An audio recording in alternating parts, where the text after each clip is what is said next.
नमस्कार, आप सभी का स्वागत है भाग्यम में। मैं हूं पंडित चंद्रशेखर शर्मा। दर्शकों, आज के इस विशेष कार्यक्रम में हम बात करेंगे सनातन धर्म के महापर्व होलिका दहन पर।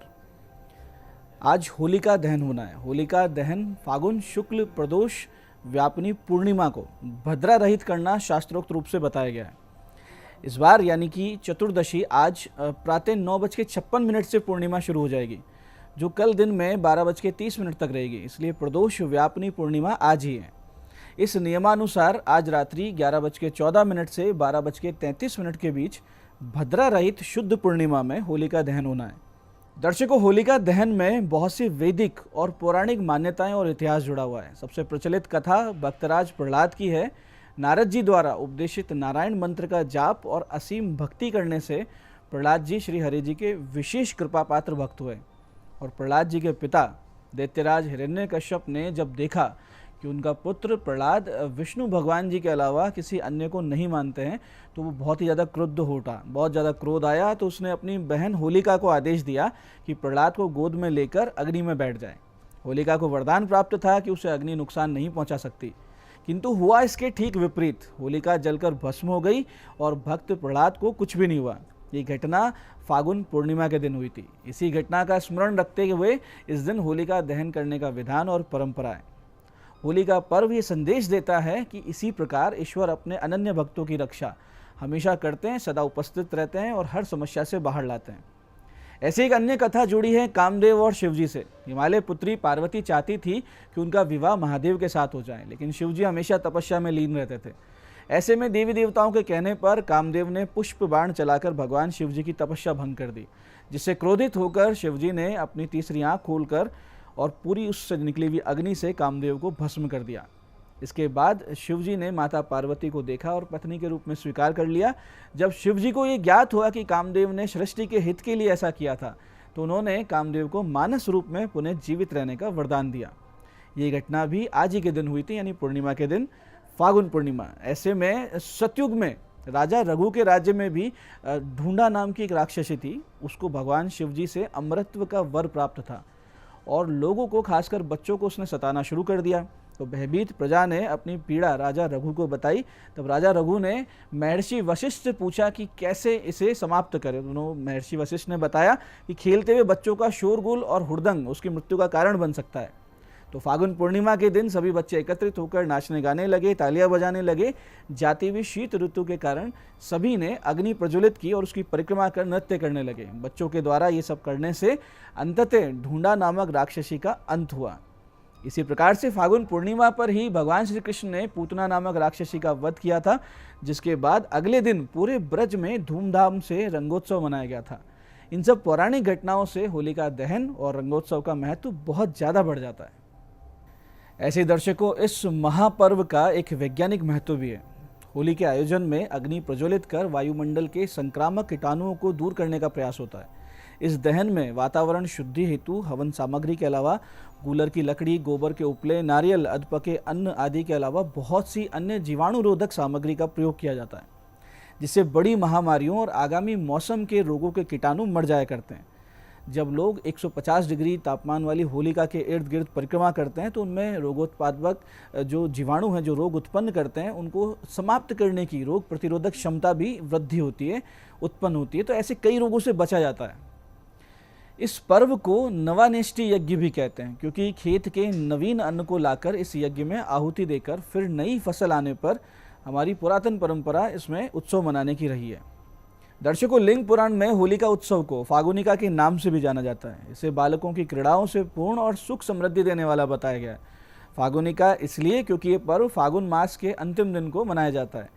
इसी प्रकार से वराह पुराण में भी इस उत्सव को पटवास विलासनी यानी चूर्ण युक्त खेल या लोक कल्याण करने वाला बताया गया है।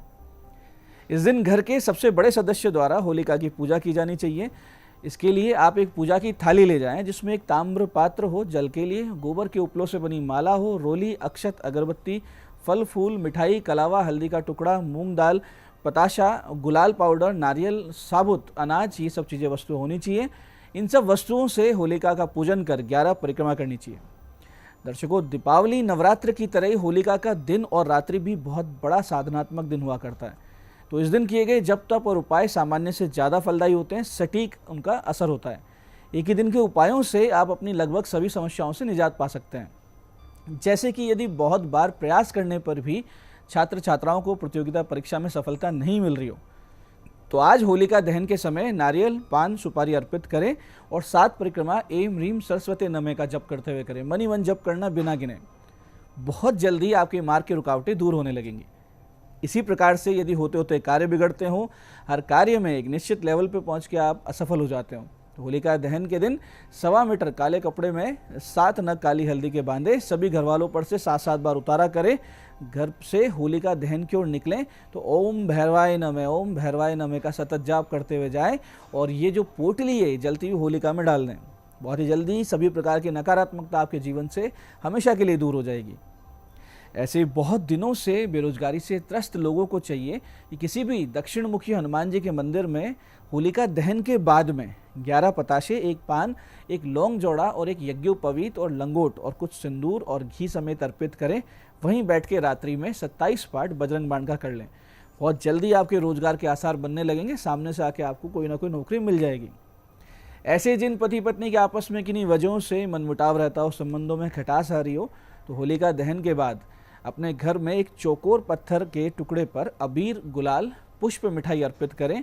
कामदेव रति का मानसिक पूजन करें और 11 माला क्लीम कामदेवाय नमः, क्लीम कामदेवाय नमः का जाप करें। इस प्रकार के पूजन से वैवाहिक जीवन में आ रही खटास निश्चित रूप से दूर होती है। आपस में संबंध मधुर होते हैं, सम्मान और प्रेम की वृद्धि होती है। ऐसे जिन लोगों की आर्थिक समस्याएं बनी रहती हो, लगातार कर्ज की समस्या चली आ रही हो, ऐसी स्थिति में होलिका के दिन आप सुबह सुबह यानी आज के दिन एक एकाक्षी नारियल लें, उस पर सिंदूर, धूप, दीप, नैवेद्य अर्पित करें, लाल वस्त्र से उसे बांधें, माता लक्ष्मी के समक्ष रखें और श्रीम बीजाक्षी यानी श्रीम श्रीम इस प्रकार से 51 माला का जाप करें। बहुत जल्दी आपका रोजगार अच्छा हो जाता है, व्यापार में प्रगति आ जाती है, तेज गति से ऋण मुक्ति होने लगती है। ऐसे जिन लोगों को लगता हो कि उनके व्यापार स्थल को कोई नज़र लग गई है या कोई नकारात्मकता बनी हुई है व्यापार स्थल पर, तो वो सभी आज होली के दिन सुबह 11 टुकड़े फिटकरी के और 27 टुकड़े साबुत नमक के लेकर पूरे ऑफिस में या व्यापार स्थल पर बिखेर दें। शाम को उन्हें इकट्ठा करके होलिका दहन में डालें। आज ही के दिन से व्यापार स्थल की सारी नकारात्मकता दूर हो जाएगी। ऐसे ही अगर आपको कोई जॉब पाने में तकलीफ आ रही हो, समस्याएं आ रही हो, तो आज के दिन आप अपने ऊपर से 8 नींबू लेकर 21 बार उतार लें। ये आपको एंटी क्लॉकवाइज डायरेक्शन में उतारना है। इसके बाद इन नींबू को जलती हुई होलिका में भेंट कर दें और 8 परिक्रमा लगाएं और मनी मन अपनी मनोकामनाएं बोल दें। इस उपाय से आपकी इच्छा निश्चित रूप से पूरी होगी। ऐसे ही दाम्पत्य जीवन में मिठास लाने के लिए रुई की 108 बत्तियां देसी घी में भिगोकर होलिका में अपने संबंध सुधार हो जाएं, इस विनती के साथ में एक एक करके परिक्रमा में डालते जाएं। यानी परिक्रमा करते जाएं और ये एक एक करके बत्तियां डालें। ये उपाय आप स्वयं भी कर सकते हैं या फिर माता पिता अपने बच्चों के लिए वर वधू की फोटो पर घुमाकर भी कर सकते हैं। ऐसे ही नकारात्मक ऊर्जा से प्रभावित व्यक्ति या जिनका राहु केतु बहुत खराब हो, यानी जिन पर राहु केतु का दुष्प्रभाव बना हुआ हो, वो एक काला कपड़ा लें, उसमें काले तिल, 7 लौंग, 3 सुपारी और 50 ग्राम सरसों, थोड़ी सी मिट्टी डालकर ये पोटली बनाएं। इसे अपने ऊपर से 7 बार उतारा करके होलिका दहन में डाल दीजिए और 7 नींबुओं की माला बनाएं और भैरव जी को जाकर चढ़ा दीजिए। उड़द की दाल के दही बड़े और जलेबी बनाएं, 7 सफाई कर्मियों को बांट दें। ये उपाय आपकी समस्याओं को पूरी तरीके से समाप्त कर देंगे। ऐसे यदि आपका पैसा कहीं फंसा है तो होलिका के दिन यानी आज के दिन 11 गोमती चक्र हाथ में लेकर जलती हुई होलिका की 11 परिक्रमा करते हुए धन प्राप्ति की प्रार्थना करें कि मेरा जो फंसा हुआ धन है वो वापस आए। फिर एक सफ़ेद कागज़ पर उस व्यक्ति का नाम लाल चंदन से लिखें जिससे पैसा प्राप्त करना है। उस सफ़ेद चंदन को 11 गोमती चक्र के साथ कहीं गड्ढा खोदकर मिट्टी में दबा दीजिए। बहुत जल्दी आपका धन वापस मिलेगा।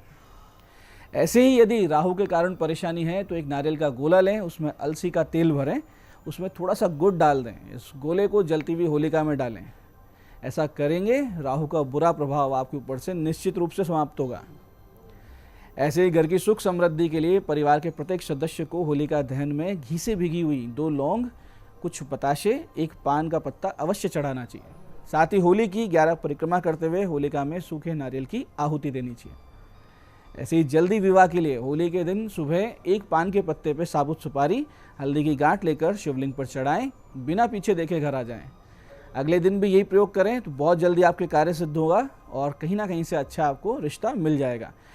इसी प्रयोजन के लिए होलिका दहन की रात यानी आज रात को तगर, काक, जंघा, केसर को क्लीम कामदेवाय फट स्वाहा, क्लीम कामदेवाय फट स्वाहा मंत्र के 11 माला का जाप से अभिमंत्रित करें और फिर जब भी रिश्ते के लिए जाएं या रिश्ते की बात करने जाएं तो इसका तिलक करके जाएं। बहुत जल्दी आपकी मनोकामना पूरी हो जाएगी। तो दर्शकों, ये था होलिका का मुहूर्त, होलिका के विशेष उपाय, पूजन पद्धति और त्यौहार का पौराणिक और वैज्ञानिक महत्व। मैं पंडित चंद्रशेखर शर्मा ये आशा करता हूँ कि साधनात्मक त्यौहार पर आप सब इन उपायों से अपनी समस्याओं का पूरी तरीके से समाधान कर लेंगे और सुखद जीवन जीना आरंभ कर देंगे और अगले दिन रंगोत्सव में प्रेम और आनंद से अपने मित्र, बंधु बांधवों, परिवारजनों के साथ उत्सव का आनंद भी लेंगे। आज की इस विशेष प्रस्तुति में इतना ही। भगवती आप सबका कल्याण करे। जय आदिशक्ति।